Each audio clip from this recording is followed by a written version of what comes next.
sholli wa sallim wa barik ala nabiyyina Muhammadin wa ala alihi wasallam ajma'in.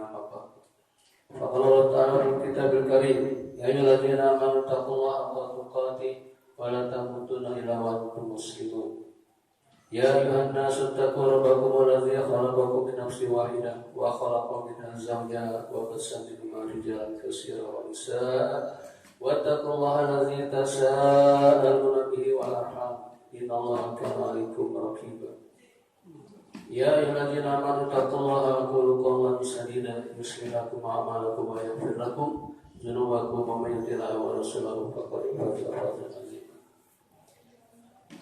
Wa inna asdaqal kitabullah wa khairal hadi hadi Muhammadin sallallahu alaihi wasallam wa syarrul umuri muhdatsatuhah wa inna kulla muhdatsatin bid'ah wa kulla bid'atin dhalalah wa kulla dhalalatin finnar wa ilan nar. Ayuhal ibadah rahimani rahimakumullah, jemaah Jumat yang dirahmati Allah. Pertama-tama marilah kita panjatkan puji dan syukur kehadirat Allah Subhanahu wa taala atas segala karunia nikmat iman, nikmat sehat, nikmat Islam, dan segala nikmat yang kita hidup tidak akan kita bisa menghitungnya.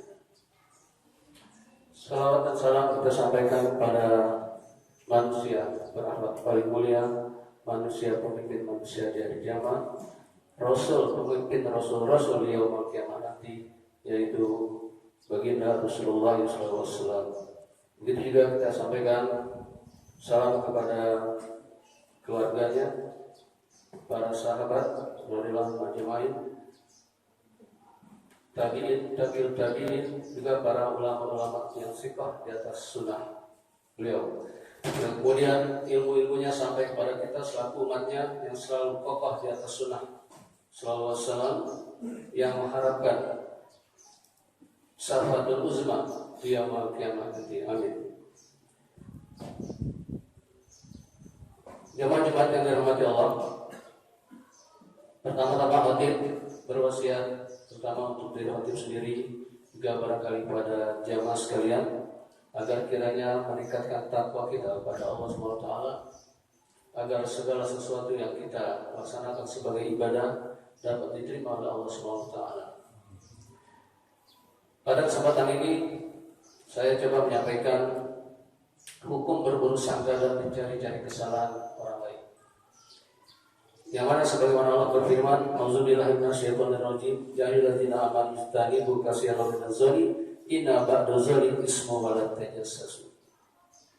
Yang artinya, wahai orang-orang beriman, jauhilah kebanyakan berprasangka, karena sesungguhnya sebagian tindakan berprasangka adalah dosa.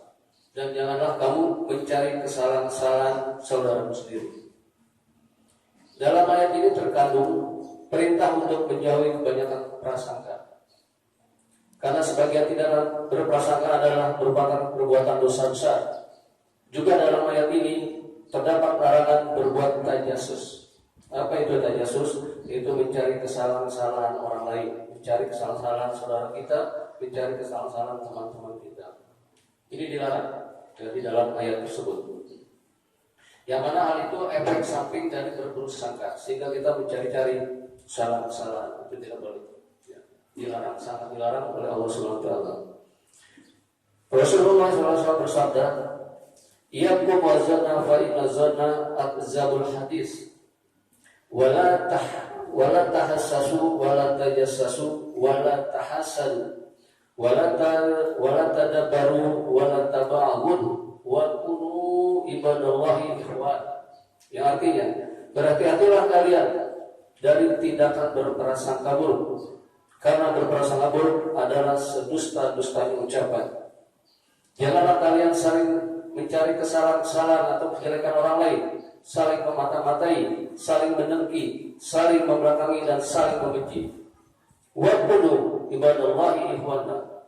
Jadilah kalian yang hamba Allah, yang bersaudara.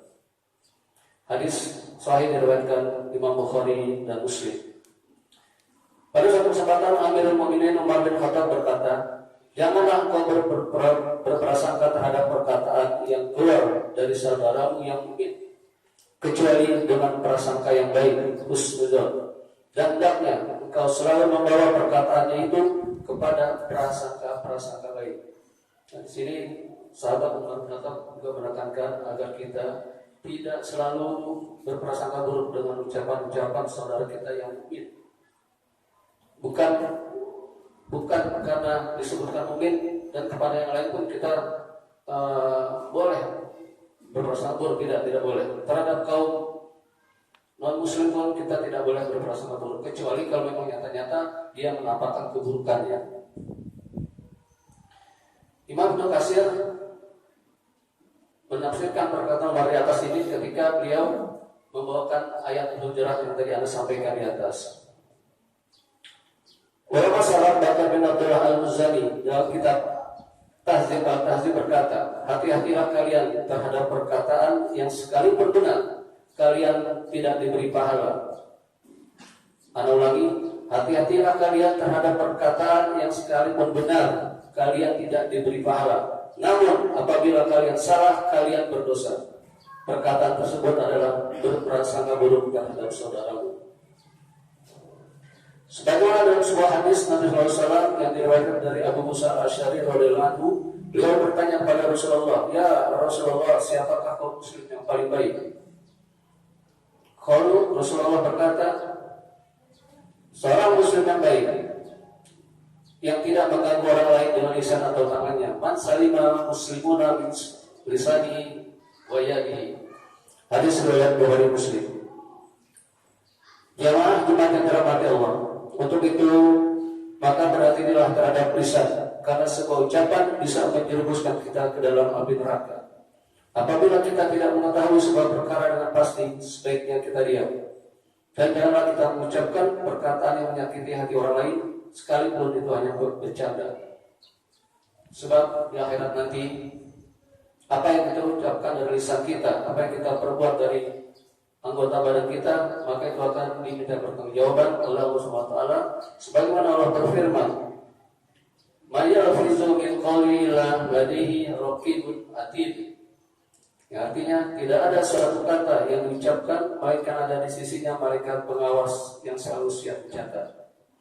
Nah, di sini barangkali bisa disampaikan sebagaimana kita ketahui, kalau kita mengenal malaikat yang ada di diri kita di kanan raqib, di kiri atid, itu sebenarnya Bapak jamaah sekalian bukan nama malaikat. Ya, cuma kita dikenali dari kecil sebagai nama malaikat. Itu adalah Raqib dan Atid, ialah malaikat pengawas yang selalu mencatat. Artinya itu Raqib pengawas, Atid mencatat. Jadi bukan nama malaikat, namun kita dari kecil dikenalkan seperti itu. Ya. Itu ada dalam surat Qaf ayat 50. Jamaah rahmani rahmatullah, maka sebaiknya diamlah jika kita tidak dapat menjaga lisan dari perkataan buruk. Sebagaimana hadis yang diriwayatkan oleh Abu Hurairah bahwa Rasulullah SAW bersabda, "Man kana yu'minu billahi wal yawmil akhir falyaqul khairan aw liyasmut." Barang siapa yang beriman kepada Allah dan hari akhir, maka berkatalah baik atau diam.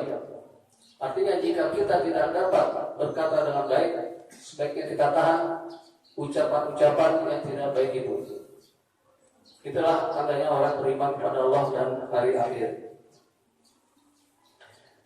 Masyarakat muslimin rahimani rahmatullah, ya ayyuhalladzina amanu ijtanibu katsiran minadh-dhanni ba'dadh-dhanni ismun wa la tajassasu wa la yaghtab ba'dukum ba'dhan ayyuhibbu ahadukum ay yakula lahmu akhihi maitatan fakarihtum wattaqullaha innallaha tawwabur rahim.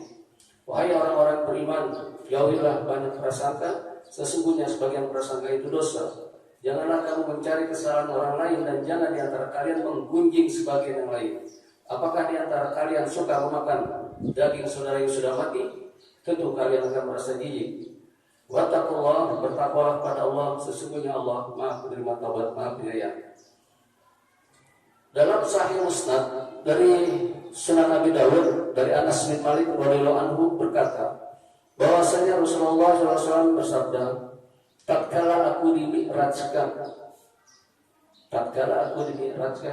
kita tahu Pak Mi'raj ketika Rasulullah naik ke atas, dinaikkan ke atas dalam perjalanan menuju Sidratul Muntaha.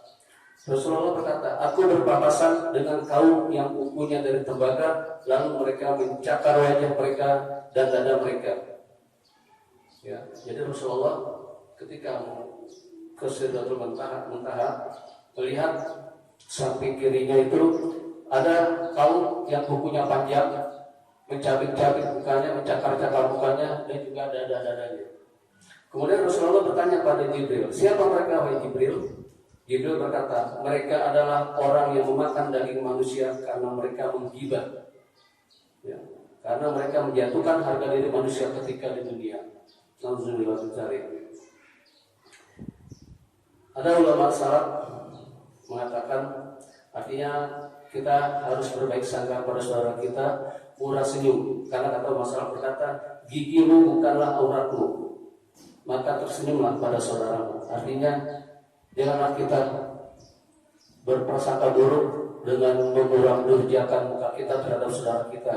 Apalagi ketika kita sudah melangkah ke masjid untuk sholat menghadap Allah, ya, agar kita menghilangkan rasa-rasa dengki kita, menghilangkan ucapan-ucapan kita yang keji. Karena sesungguhnya kalau kita masih mempunyai rasa dengki, apalagi masuk ke dalam masjid melihat seseorang dengan perasaan tidak enak, ya, artinya orang tersebut datang ke masjid sia-sia sholatnya, karena dia tidak termasuk orang yang menjalankan sholat dengan benar, ya. Untuk itu, marilah semua jamaah Masjid Al-Barakah yang dirahmati Allah, kita tinggalkan sifat dengki, sifat iri, lisan yang kotor terhadap saudara kita. Mari kita jaga, karena ini akan membawa ibadah-ibadah kita diterima pada Allah SWT. Barakallahu fikum wa lakum fil Qur'anil azim wa nafa'ani wa iyyakum bima fihi min ayatin wa dzikril hakim wa taqabbal minna wa minkum salatu innahu huwal samiul alim.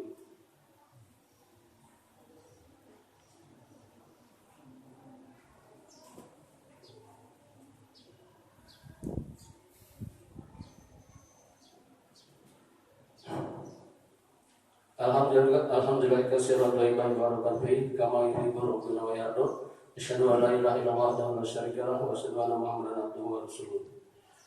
Kesimpulannya, marilah kita untuk selalu berprasangka yang baik dengan menjaga lisan dan ucapan-ucapan yang dapat membuat sakit hati orang, yang akhirnya nanti akan menyebabkan kebangkrutan bagi orang yang tidak dapat menjaga lisan dan tidak juga menjaga hatinya. Sebagaimana riwayat ketika Rasulullah bertanya pada sahabatnya, "Atadruna man muflis?" Tahukah kalian siapakah orang-orang yang bangkrut itu? Kemudian para sahabat menjawab, orang-orang yang bangkrut itu orang yang tidak punya dirham, orang yang punya dinar. Kata Rasulullah, tidak. Orang yang bangkrut itu adalah orang yang datang di hari kiamat nanti dengan pahala puasa, pahala sholat, pahala zakat, pahala sedekah, dan pahala lainnya. Namun ketika di hari penghisaban di pengadilan Allah, datang orang-orang yang terzalimi oleh orang yang membawa pahala tersebut. Kemudian orang-orang itu datang menuntut agar pahala-pahala orang yang menzalimi itu diambil, diserahkan kepada orang-orang yang dizalimi sampai habis pahalanya. Kemudian datang lagi orang-orang masih menuntut, ternyata pahalanya sudah habis. Kemudian orang yang terzalimi diambil dosanya, ditimpakan pada orang yang menzalimi. Kita jangan sampai seperti itu. Maka baik-baiknya kalau kita bertobat sebelum kita menuju ke yaumul qiyamah nanti. Juga ada dalam satu riwayat seorang wanita yang rajin sholat, rajin ibadah, ya, sholat malam, puasanya tidak pernah lepas, ya. Namun dia suka menyakiti tetangganya. Apa kata Nabi? Dia ahli neraka, ahli ibadah, sholat malam, ya, puasanya, baca Qurannya, sedekahnya, tapi dia menyakiti tetangganya. Kata Nabi, dia ahli neraka. Inna Allaha wa malaikatahu yusholluna 'alan nabi ya ayyuhallazina amanu shallu 'alaihi wa sallimu taslima. Allahumma ighfir lil muslimina wal muslimat wal mu'minina wal mu'minat ahya'i minhum wa amwatina tasawwurun qaribun mujib wa da'wat ya qadiyal hajat. Allahumma rabbana taqabbal minna salatana wa qiyamana wa ruku'ana wa sujudana wa qu'udana wa tadarru'ana wa tasu'ana wa tabudana wa tamit taksirana ya Allah rabbal alamin. Allahumma ighfir lil muslimina wal muslimat wal mu'minina wal mu'minat al ahya'i minhum wa amwat innaka sami'un qaribun mujibud da'wati ya qadiyal hajat. Allahumma a'udzubika minal baras wal junub wal zawmi wa sa'il asqaf tasibu bihi man tasha wa tasrifu man tasha. Rabbana hab lana min azwajina wa dhurriyyatina qurrata a'yun waj'alna muttaqina imama. Rabbana ighfir lana wa li ikhwanina allazina sabaquna bil iman wa la taj'al fi qulubina ghillan lil ladzina amanu innaka ra'ufur rahim. Rabbana wa li walidayna warhamhuma kama rabbayana shighara. Rabbana atina fid dunya hasanah wa fil akhirati hasanah wa qina adzabannar. Wa qina adzabannar.